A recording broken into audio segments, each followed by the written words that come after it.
Nggih, katur panjenenganipun para tamu sedherek kakung putri. Dene wonten ing kaliyan punika ngudeni pamundhut utawi panyununipun Bapak Parno telesan para keluarga kinen hamabar fragmen ketoprak kanthi irah-irahan Bandung Bondowoso. Namung samanggi imbah bilih anggen kula sakadang bareng lelipun dumateng panjenengan pirang nuju prana mugi tansah diagungi pangasama.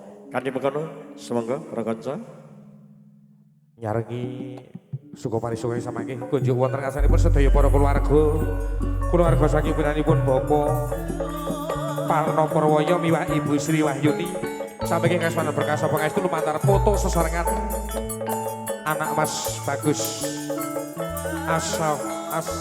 Safi Raka Junara nyembanghaken anggenipun kepareng badhe foto sesarengan.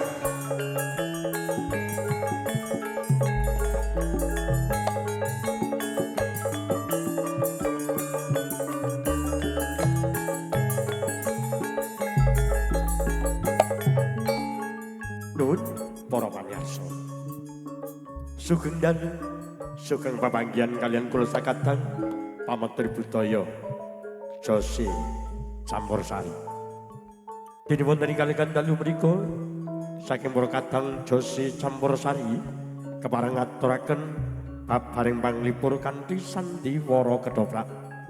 Sawetawis ingkang samangke kepareng angaya karya kanthi mendhet irah-irahan Roro Jonggrang Bandung Bondowoso. Dene wonten ing kaliyan menika pandhapuk kasarya panjenenganipun Raka Mas Suparno pangripta gending dipun asta dening panjenenganipun Bapak Ardi Sutopo Swarawati lan inggih Niken Ayu Lia Hapsari keprak kula ingkang kepareng badhe ngasta ngerek kelir nggih kula.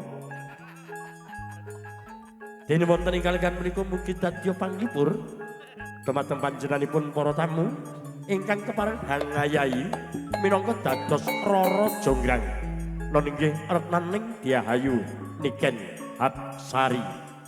Laju ingkang kepareng hangayai minangka dados Bandung nggih menika kula piyambak. Ingkang kepareng badhe amriksani minangka jurung sawer nggih panjenenganipun Bapak Lurah. Dene wonten ing kaliyan menika mugi damel jampi saya jelantika para lenggah sugeng dalu sugeng midhangetaken babaring cariyos Roro Jonggrang.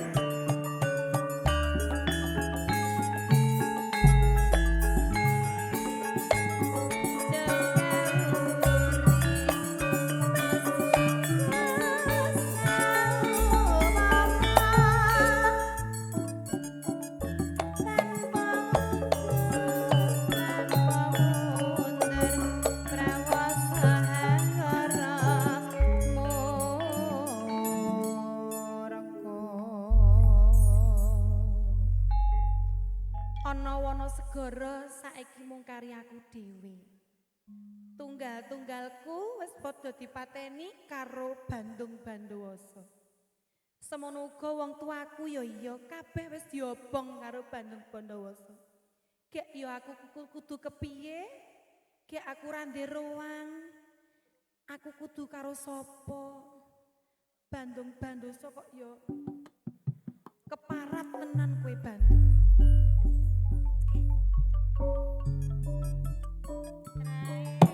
Jonggrang, aku tak Jonggrang.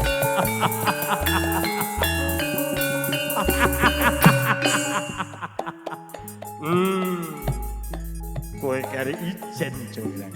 Ya.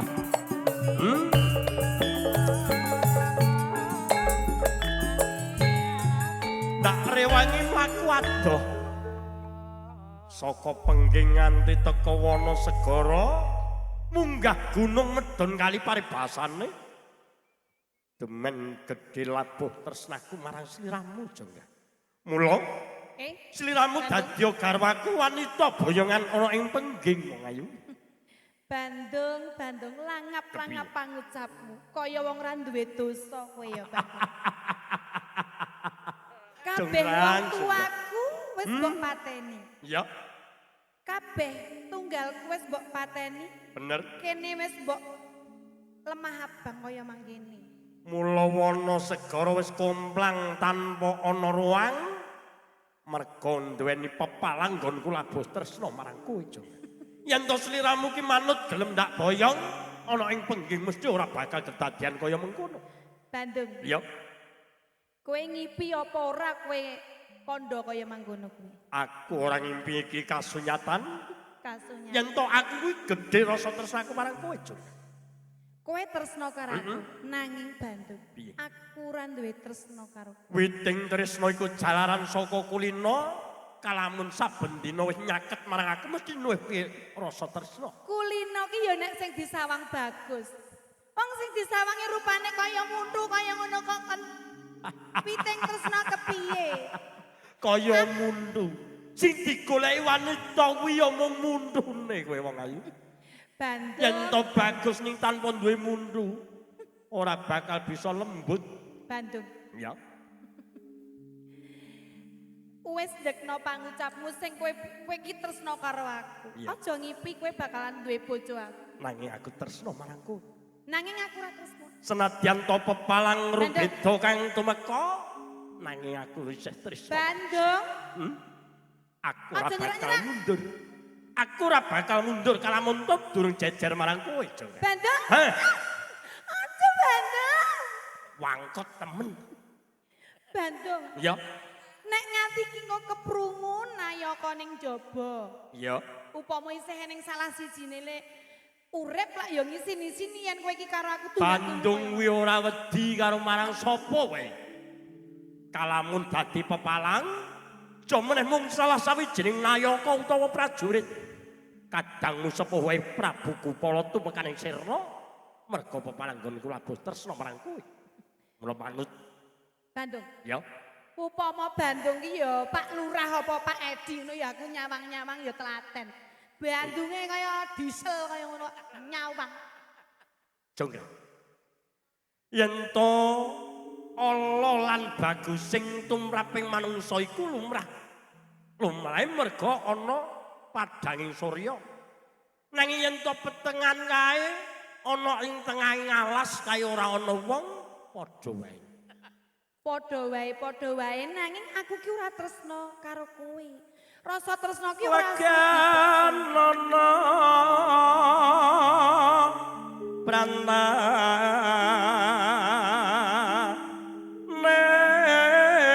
ning Aja dadak neka-neka sing penting manut wae ya kene-kene yen sinawang katon asri janji sabar watan raga susu sama jembar-jembar barine lampu-lampu Bandung. piye Mbok ra ndak demok ngisin-isini. ndak demok pundakmu rasane kepiye Aku ora seneng mbok dumak-dumuk grimang-griming kaya dipirsani para tamu Bandung. endi neng alas kene mung aku karo kowe mung aku karo kowe kang mapan ana ing kene dadine kowe iki wis ora duwe sapa-sapa Nanging kowe aja meksa kaya mangkono lho, aku ki wong wedok, aku wedi nek yen ora tak paksa ora kena pangkot gelem Mah, mula gelem ngene ora tak paksa oke. lila nono tresna suara sulwe kumandang suarane mikul suket pintulan senenge banget ora bisa ngono ya ngono katres lan kusundul ati orang arek kudu eling sing pepan Iki dipersani piye yo ke lho.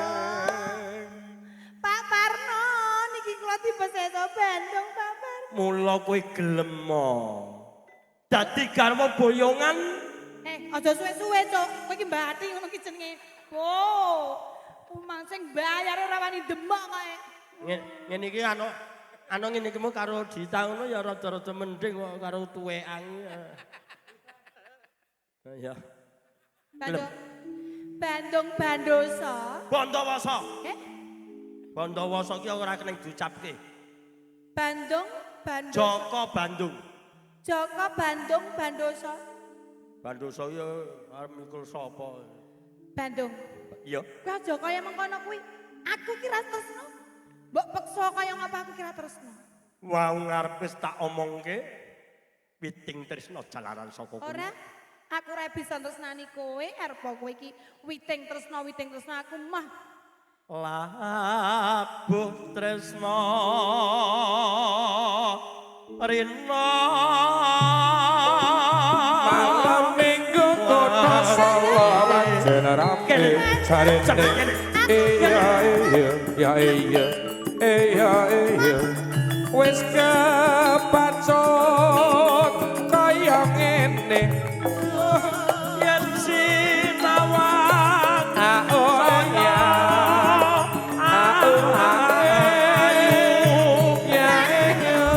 mampir mas mampir kan gelem sumating marang aku bakal penak mampir gelem ya Nganti yo kapan aku ora bakal tresno. ayune tumpundung Bandung. ya Aja cerak-cerakan aku. yen sinawang jejer ngolanggung Bandung lo Iya. ibu-ibu kaya ngono lho. sak solae kandas luwes marati gawe sing seming pandulu manutasi rotak boyong gelem ya Mah, mah aduh dek aku sing luput jadi jerbrengak brengot jadi semrawut ayo Sasara bebek di sasara beli salahku dewek mati sorry besok tak lagi Bandung. Iya. Kowe ora tiwas kesel? ora apa-apa kesel ning baline engko tetep boyong marang kowe Ora iso. Arep kowe iki jogetan kaya ngapa? Aku tetep ra iso tresnani kowe. apa kepengin jaluk lagu sing saiki Apa? wis kae ngono Ora. Wong India ki wonge bagus-bagus. India bagus Ora kaya entuk kok ngono kuwi. ana sing India ya entuk Dedeke sekilan kaya ngono kok arep tresnani karo Roro Jonggrang. Mbok yo mikir, aku ki mikir terus aku ki ya nyawang nek disawang ki mula aku mikir aku nyawang pasoryane Roro Iya. Jonggrang lho hake gedhe rasa tresnaku Jonggrang nanging wong aku ki lho dhuwur kaya ngene kok iki dedek megur semeter kok arep tresnani karo Bandung. gedhe dhuwur tak ibaratke kayu Heeh. kang gedhe kae digramangi uler kilan saka bongkot saya munggah nanging iso tekan pucuk ing wit kayu kang gedhe Mbok ibaratke apa wae aku ora bisa tresnani kowe Bandung. Jonggrang Piye? sawangen wewangunan ana ing wana segara wis katon komplang wewangunan kang biyen kang endah kuncara Prabawa tumraping bangsa nanging saiki wis dadi ratan paribasan wis ora ana joglo kang magrong-magrong Banjur kowe arep bali menyang endi banjur aku kudu melu kowe mengkono. iya lum mampa tanpa tulat-tulit sampai aku jas-jasan cari kalugalan ojo ditiru mundak ra prayoga saya suwe katon asri ngambil ijo becake sing duwe loro nanging dudu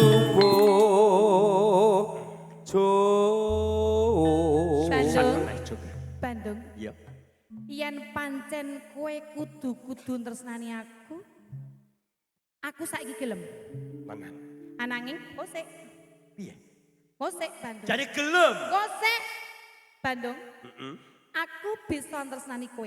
Ya. Ananging aku duwe bebono. Njaluk apa kang gumelar ana ing alam donya? Mas Picis Raja Brana, omah kang gedhe, tumpakan kang apik, Iya. bakal tak utani. Aku njaluk bayi 1000. Apa?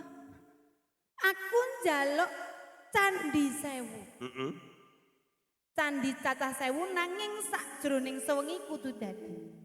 Yen to kowe ra bisa mujudi cacah 1000, aku ra bisa tresnani kowe. Mbok kurang siji wae. Jonggrang. Piye? Iki mung kanggo pawadan. Kalamun nalika samana sliramu ana ing tengahing alas wana segara, ana salah sawijining sumur. Kalpika utawa ali-alimu gigol ana ing sajroning sumur. Kowe bakal tresnani Bandung nanging bisa njipuke wujude Kalpika. Nanging aku tekan ngisor sakjroning sumur sliramu nguntapake kabeh wadyabala para prajurit. Aku mbok tablek nganggo padas utawa watu dimen aku mati. Nanging labuh tresnaku marang sliramu kuwi ora bakal sisip. Senajan dikaya ngapa mesti bakal kasebat. Yen pancen kowe sekti, yen pancen kowe tresnani aku coba tamat. Oh, ngono. Iya. Nanging enteni. Piye? kowe duwe bebono candi 1000 kudu saratri dadi. Nanging aku ya duwe bebono tumrap kowe, Jogja. Piye? Aja cidra ing janji. Waton kowe iso genepi cacah 1000, aku bakal tresnani kowe. Ya. Ayo. Enten ana papan kene Bandung bakal semedi nyuwun marang ngersane Gusti Kang Maha Agung.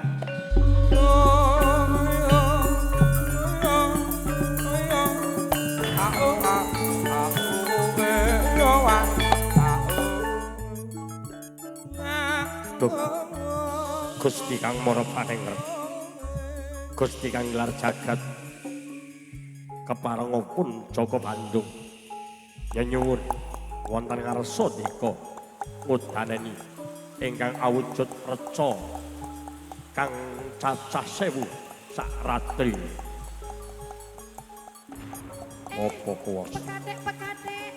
Ayo pitik-pitik padha digugahi, ayo. Pitik-pitik padha digugahi. Ayo. Iki piye kok Bandung apa men iki? Bandung kok apa men iki? Ayo pitik-pitik padha digugahi. Ayo.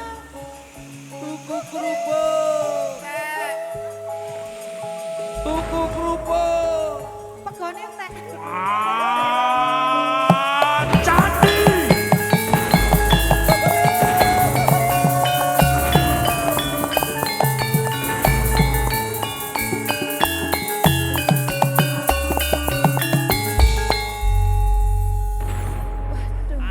Asape telat. Donge metu niki pas aku gak semedi mau kok. Ndak wis dadi candi gek metu asap. Ora kompromi. Iki piye iki? Bandung kok sekti men to ya. Wah, apa ya aku ki kelakon duwe bojo Bandung ki rupane kaya ngono. Bandung iki. Kepiye wong ayu? Kepiye? Candi wis katon gumelar, api-api. Candine jas-jasan badian, jilbaban pecisan. Ini candi asu barang. Waduh iki kok aku piye iki? Iki Piye, Jonggrang? Bandung. Pamundutanmu utawa bebono kang ndok suwun marang pun Kakang. Iki aku kelakon Iso tresnani asem. kowe iki. Iya. Nanging, Ayo. nanging Bandung. Ndang tak boyong ana ing pengging dadi garwa Iya prameswariku. Bandung. Nanging Bandung. Iya. Durung lega hatiku yen aku durung ngitung siji mboko. Oh ngono. Iya. Ya, Aku hitungan ngitung. siji mboko sawiji Wiwit saka aja nganti sisip. 100, 200, 300, 400, 500, 600, 700. Loh, kae ning Candi Asu, Candi Cegek, Asune sapa? dhuwur-dhuwur kae. 900, 990. Loh, Bandung. Iya. 990 kurang siji Bandung. Jonggrang. Lemu ngitung kepiye? Wiwit kene 900, Ya, iki 999. ya. Tekan kene iki. Dadi Tak durung genep 1000 kuwi Bandung kurang siji Bandung. Aku ra iso tresnani kowe Oh, Bandung. Jonggrang. Aku ngerti Jonggrang. Durung ana pethèking Surya Gagat Rahina kowe nyorakake kabeh para wadyabala kon gepung kon bebak kon nyapu dimen jugarake nggonku semedi. Jonggrang. Kok iso kowe gak ukara kaya mengkono? Yo. Kalamun wektu dina iki durung ana pethèking Surya kang jemedul ana ing kene. Jonggrang. Piye Bandung? Aja gawe nesune pun Jaka Bandung. Aku ora bisa tresnani kowe Bandung. Ora bisa tresnani. Labuh tresna iku dilandhesi saka nyawa, Jonggrang. Piye? Wong tresna ki landhesane saka nyawa. Banjur Senadyan to Bandung ora bisa njejer marang sliramu. Merga bebonamu kang aran candi kurang siji.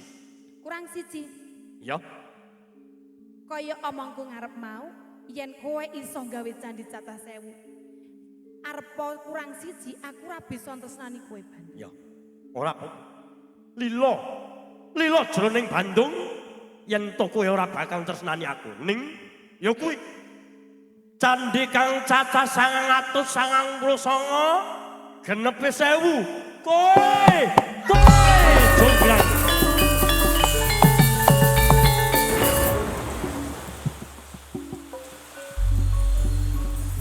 Jonggrang.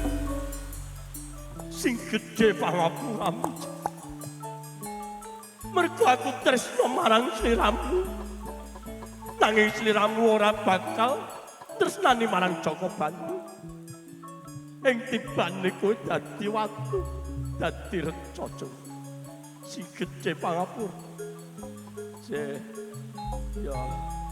Ya.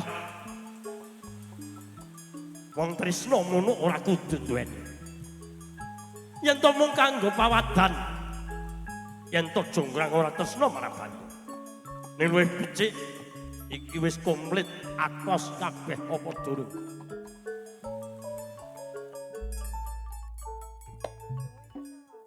Duh, atos. Atos. Dadi watu atos. Ya, atos kabeh.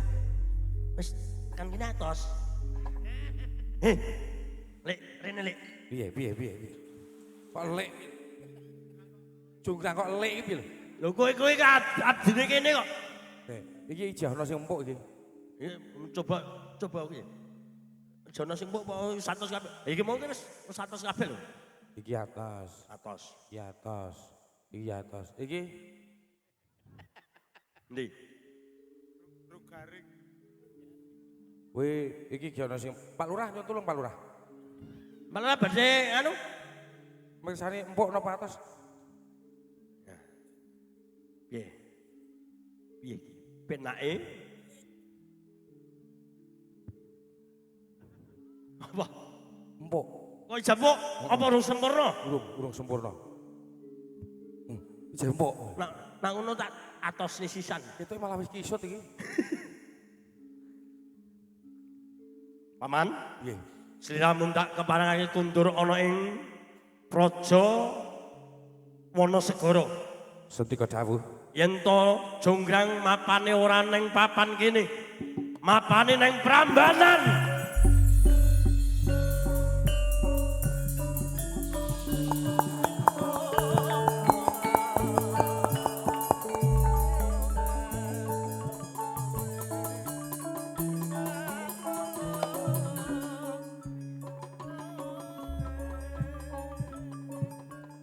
Pak Lurah badhe ngrencangi nggawa niki wah ngewowohi.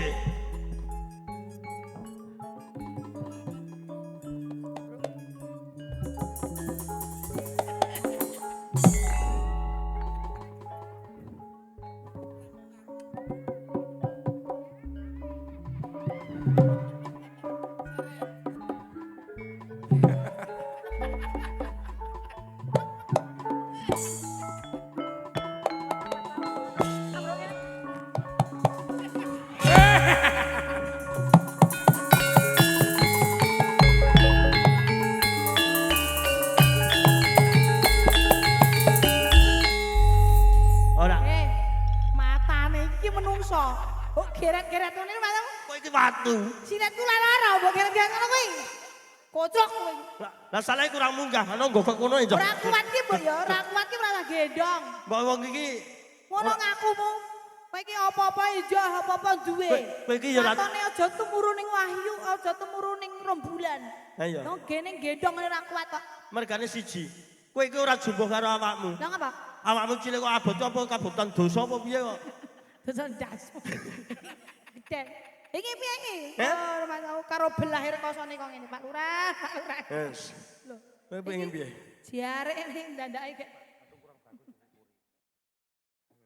Tak ngombe sik ya. Ya ombe Kowe nem ngombe ra? Nyo Aku sithik wis- sing karo aku. Aku wis ngombe kok. Sithik sing karo aku. Ada kene. Tak tulungi. Nyo ngombe sik. Wis. Aku wis ngombe kok. Dadi Bandung iki oleh bagus dandane. Bandung iki yo ngelak barang.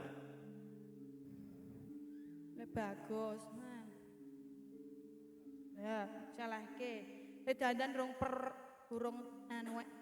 Bandungnya kok brengos nggih Pak nggih. Wis.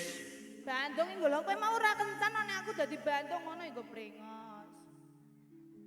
Yo, apik. Wong arep dadi toprak kok ora dan kowe iki nang kene iki bintang tamu iki lek kon ngetoprak. Kok nih. Lek kowe ngusia-sia aku bokongku mbok geret-geret ku masamu ora lara cuk matane iki lho. Lah, niki mau nonton brengose nggih Pak. Brewok rekane niki brewok. Brewok. Keprok iki lho. Niki rekane brewok ngene iki lho. Apik. Lho wong kowe iki kulino ketoprak, wong kowe ketoprak Jogja. Mbok yo dandane iki lho iki nek koyo India iki nganggo ngene iki. Lho iki brewok, ngene iki ketok brewok. Apik. Bagus mboten Pak Lurah. Cepet-cepet. Lho apik ngoten nggih Bu, kalih wau. Pas. Lah pas munyu eti main ke, munyu eti main ke, munyu eti main ke. Pas kaya orang hutan. Neng jurang-jurang kon aku kaya ning. Apik lho Lek, apik ngono kuwi lho. Tenan Dek. Sia-sia ora. Ora sia-sia lho, kowe mau ya sia-sia kena aku Kak. Kowe njaluk ngene, kowe tak ulehke ning gone negaramu dhewe kono. Aku keluarga aku wis mbok pateni, wis mbok entek kabeh. Wis dadi mbok lemah-lemah. Dadi lemah abang kabeh nggon aku. Kowe mulih ora etuk nggawa apa-apa. Iki balekno, iki klambi saka kepatian.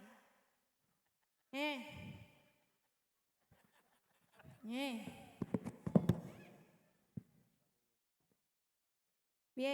Niki diculi mboten, Pak? Sabuhe nggih mboten, Pak?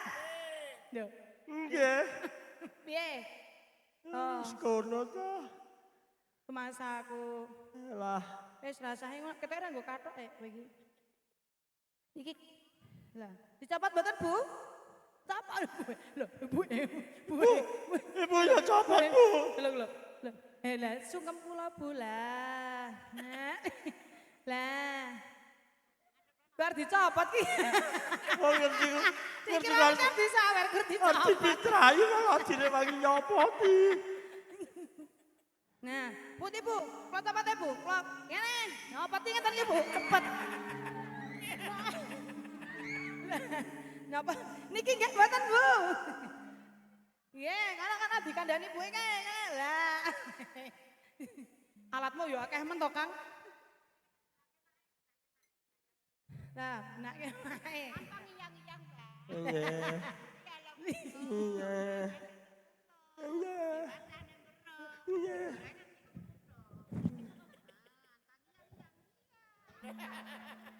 Lah,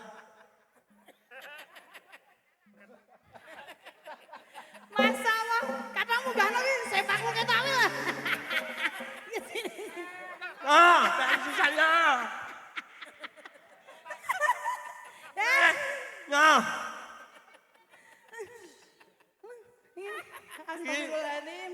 Iki jero ya ije. Mah. Kira cilik ya. Gini mas. Roro jonggrang awe pancen asu tenan. Ayo Roro jonggrang mau wis durung Mbak? Durung.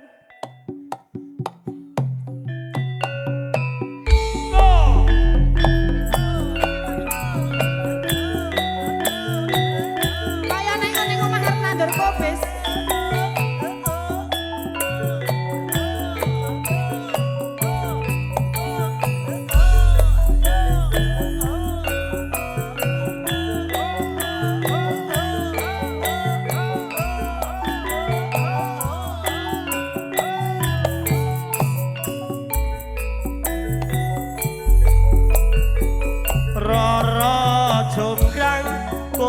Pancen ayu tenan ora mokal yen Bandung nandang kasmaran waspada prajuritmu kalah perang mula kowe dadi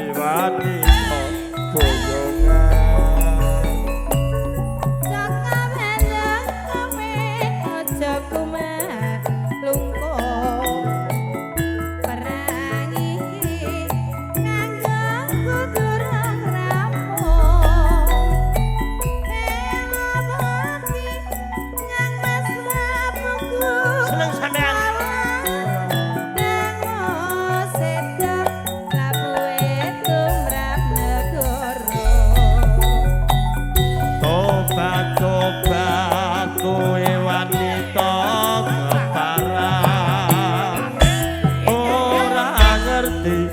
boyongan Bandung lan sampeyan yo melu guyu seneng ya Putra Ratu Pengging Prabu Damarmaya duwe aji sekti Bandung Bondowasa Rara jonggrang manut sun pundhut garwa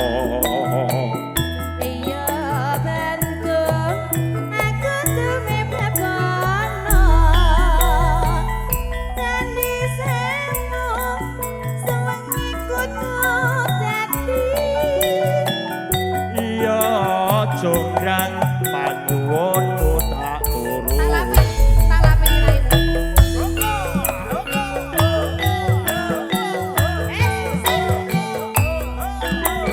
mah rondo kabeh Jogla Pak Lurah, nganti sudah sampai Lurah.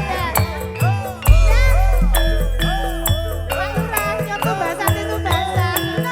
dia Bravo.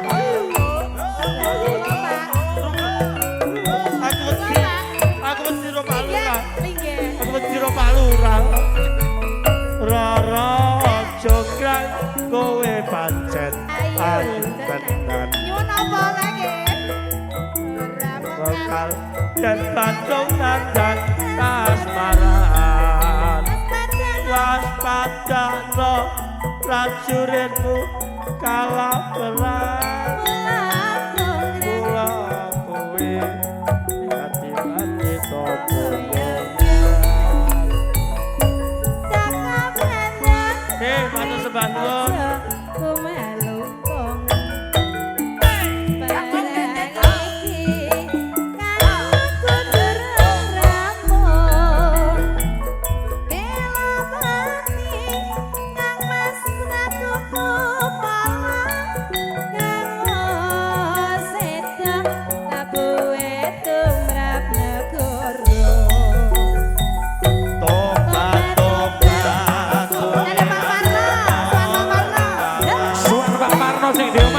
ora ngerti yen Bandung wis ora kuat Putra Ratu Pengging Prabu Damarmaya duwe aji sekti Bandung Bondowasa Rara jonggrang